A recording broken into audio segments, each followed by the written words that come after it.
Ako na. Mahihirapan ka pa. Ayoko na Ayan, hirapan be, ka ha? eh. Ibalik mo rin yan sa akin kapag kailangan ko. Oo naman. Pero be, sigurado ka ba na maayos to? Hindi to sira? Kasi baka pinapagamit mo lang sa akin para may magpaayos. Baka minumodus mo ako ha. Maayos ka. Ako pa talaga naging modo sa ngayon. Wag na lang kaya. Ay, hindi. na lang kaya kita pahiramin. Hindi. Naninigurado lang.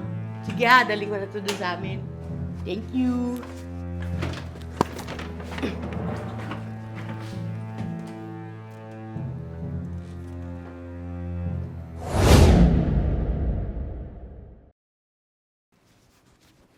Uy, B! Ano yan? Nag-aaway na naman yung kapitbahay nating mag-asawa dyan. Smusa ka rin eh, no? Nga mo sila. Be, kilip ka pa eh, no? Grabe na yung init ngayon, no? Ang init. Bakit? Wala ka bang electric pan dyan sa apartment mo? Wala eh. Naibenta ko na kasi last time nung... Alam mo na, wala akong pambayad sa apartment. Ganun. Kawawa ka naman. Sa true. Ang hirap pa naman ng walang electric pan sa ngayon. Sa true ulit. Gusto mo, hiramin mo na lang muna yung isa kong electric pan? Uy, ayos! Oo naman, B! Dapat nun mo pa pinahiramin sa akin, hindi ka rin nag-iisip eh, no? Oh, asa na? Akin na, kunin ko na! Bilis ah. Wait lang, kunin ko lang.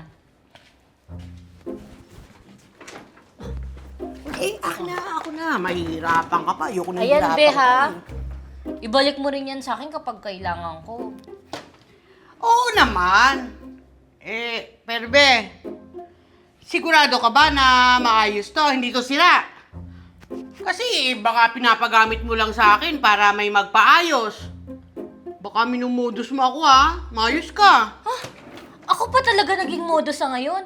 Wag na lang kaya. Ay, hindi. na lang kaya kita pahiramin. Hindi. Naninigurado lang.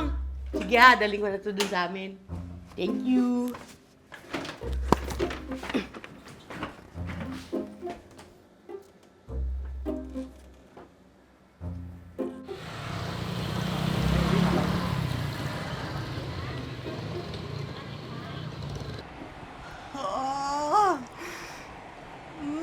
Sarap! Ang lamig! Parang yung relationship ko, ay, ang cold. More, more, more.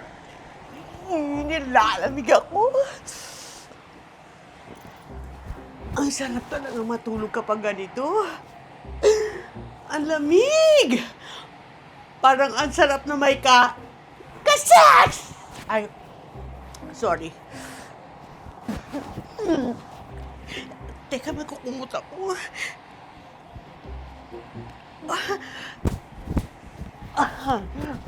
Lamig.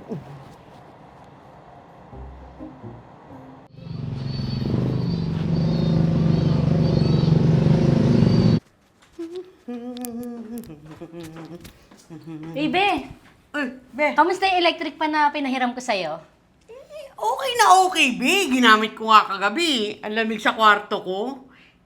Be, hindi ko muna yun ibabalik sa'yo, ha? Okay lang, basta kapag kailangan ko, kukunin ko na ha. Okay, areglado yun, be. Ay, sige ha, mauna na ako. May kikitain pa kasi ako sa bayan, eh. Bye. Bye, Sige, baby. be.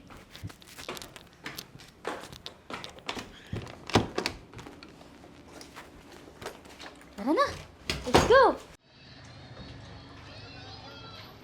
Ay, gutom na ako. Sige na yan na.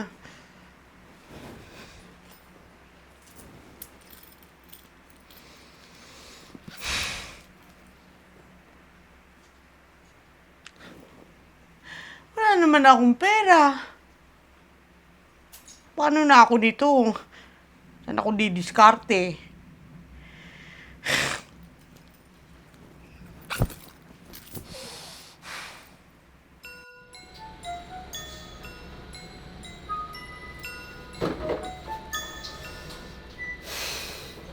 Mm.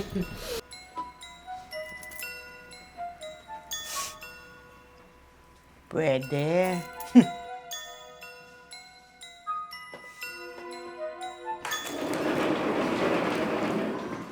Stoy! Popoy Pogi! Oh, ano naman yan? Ah? Ibenta mo na naman yan, oh. Ano? Walang pera? Racket ka na naman, ah. Ano, benta mo yan? Eh, siyempre, dating gawin. Balik grocery. Laki ah! Balik grocery. Laki.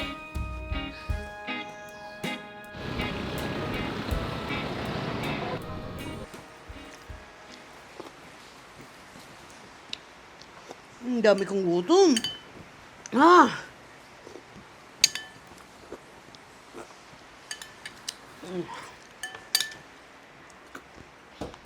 Excuse me, be.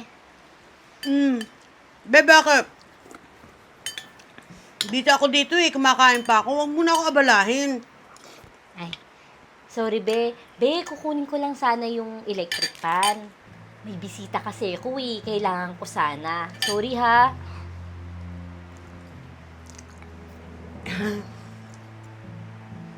Be, yung electric pan mo? Oo, be, yung electric pan. Nasa na?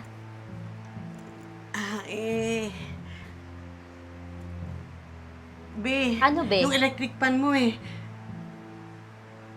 Wala na.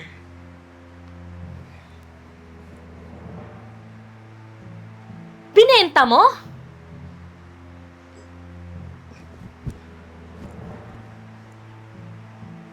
Bakit mo naman binenta? Hindi naman yun sa'yo eh. Kapal naman ang mukha mo. Grabe ka namang magsalita sa akin. Para ka namang iba, para electric pan lang eh. Hindi naman mamahalin yung electric pan mo. Nagkakaganyan ka na? So parang kasalanan ko pa? Ako pa ngayon binabaliktad mo? Hoy, ikaw yung may atraso dito. Atraso agad! Atraso agad yon ha? Para bininta lang yung electric pan mo, galit ka na? Galit talaga ako. Hindi mo naman pag-aari yun eh, tapos ibibenta mo? Ang kapal na naman ng mukha mong magrason. Ikaw na nga tong tinulungan at pinahiram ng electric pan. O, ano yung gagawin mo? Eh, wala na nga, nabenta na, wala na. Anong gagawin ko? Irereklamo kita sa barangay at nang magtanda ka. Naging mabuti ako sa'yo. Tapos ganyan igaganti mo? Sige, magkita na lang tayo sa barangay. Galit na galit. Para electric pan lang eh.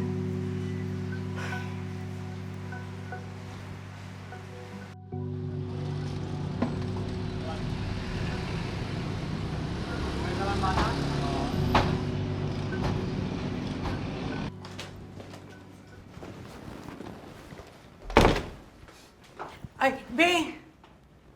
Be, pwede ka bang makausap? Huli na, dahil pupunta na ako na ngayon ng barangay para ireklamo ka. Be, overnight kasi na-realize ko na very wrong talaga yung nagawa ko sa'yo. Kaya, Be, humihingi ako ng tawad. Sorry. Tawad? Eh, paano yung electric pan ko, ha? Ayun na nga, Be. Ay, wait lang.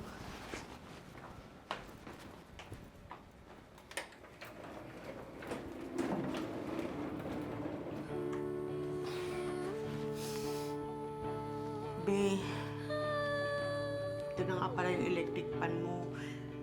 Binawi ko na dun sa pinagbentahan ko para sa kanya na lang ako may atraso at hindi na sa'yo.